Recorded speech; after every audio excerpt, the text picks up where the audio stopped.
उत्सवाकडे घेऊन येते, कारण का तुमचं खूप जवळचं नातं आहे त्या सगळ्याशी. एकतर गणेशोत्सव मंडळाचा कार्यकर्ता असणं हे तुमच्यासाठी राजकीय दृष्ट्या प्रवास करताना किती फायद्याचं ठरलं? म्हणजे मगाशी काही रेफरन्सेस तर आले, आणि दुसरी गोष्ट म्हणजे पंडालमधले काही किस्से ऐकायला नक्की आवडतील. नाही, एक आहे की ज्यावेळेला गणेश उत्सव मंडळाची सुरुवात केली तेव्हा असं काही डोक्यात नव्हतं की याच्यातनं पुढे राजकारणात काही जायचं म्हणून. पण ते स्वाभाविकपणे काय झालं, कळत नकळत ते घडत गेलं. गणेश उत्सव म्हणजे मग शेवटी तुम्ही एक नसता, 2, 4, 10 सगळे सहकारी वाढत वाढत वाढत जातात. आणि मला आठवतं की सुरुवातीला जो मांडव टाकला पहिल्या वर्षी, तो आम्हीच कार्यकर्त्यांनी 4 दिवस 8 दिवस त्याच्यावर काम करून तो उभा केला. नंतर नंतर हळूहळू सगळं बदलत गेलं, वाढत गेलं, कार्यकर्ते वाढले, टीम वाढली, यंत्रणा वाढल्या. आणि त्याच्यातनं असा विचार कधी नव्हता की राजकारणात आपण काम. पण मग सुरू झालं, अरे मग आपण मंडळ चांगलं आहे, आपलं काम कर, लोक आपल्याबरोबर, आपल्या उत्सवात लोक येतात, मग आपण निवडणूक लढायला काय हरकत आहे, असं ते सुरू झालं ना. पण ते थोडं नंतर सुरुवातीच्या काळात असं काही नाही झालं. दुसरं, माझा गणेश उत्सव मंडळातले म्हणजे मंडपातले किस्से तर खूप आहेत, पण मी तुम्हाला आजही सांगतो की आजही म्हणजे मी महापौर जरी होतो तरीसुद्धा माझ्या गणेश उत्सव मंडळाचा वार्षिक अहवाल करायला मी स्वतः बसतो.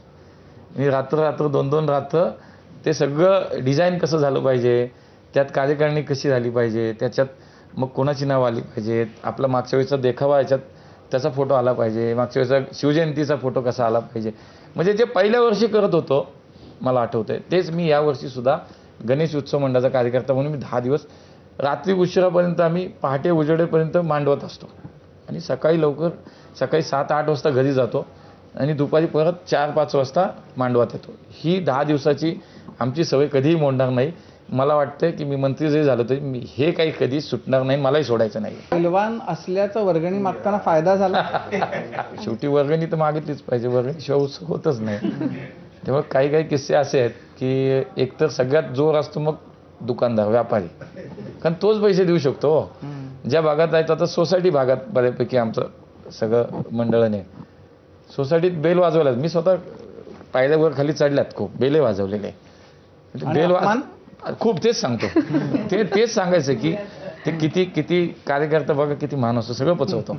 त्यामुळे बेल वाजवल्यानंतर एकतर सुरुवातीला पाहिलं जातं वर्गणीला आली, एक तर उघडत नाही, 4 वेळा बेल वाजवले निघून जायचं पुढच्या ह्याच्यात.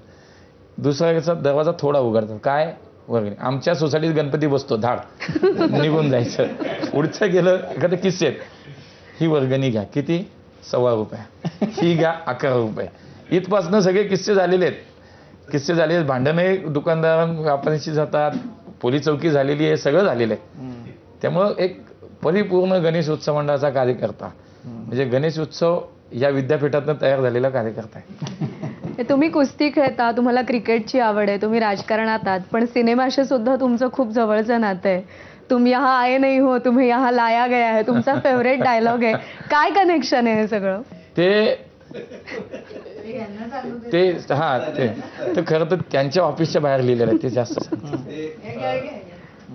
सर, पुण्यामध्ये प्रभात रोडला माझं एक जुनं 70-80 वर्ष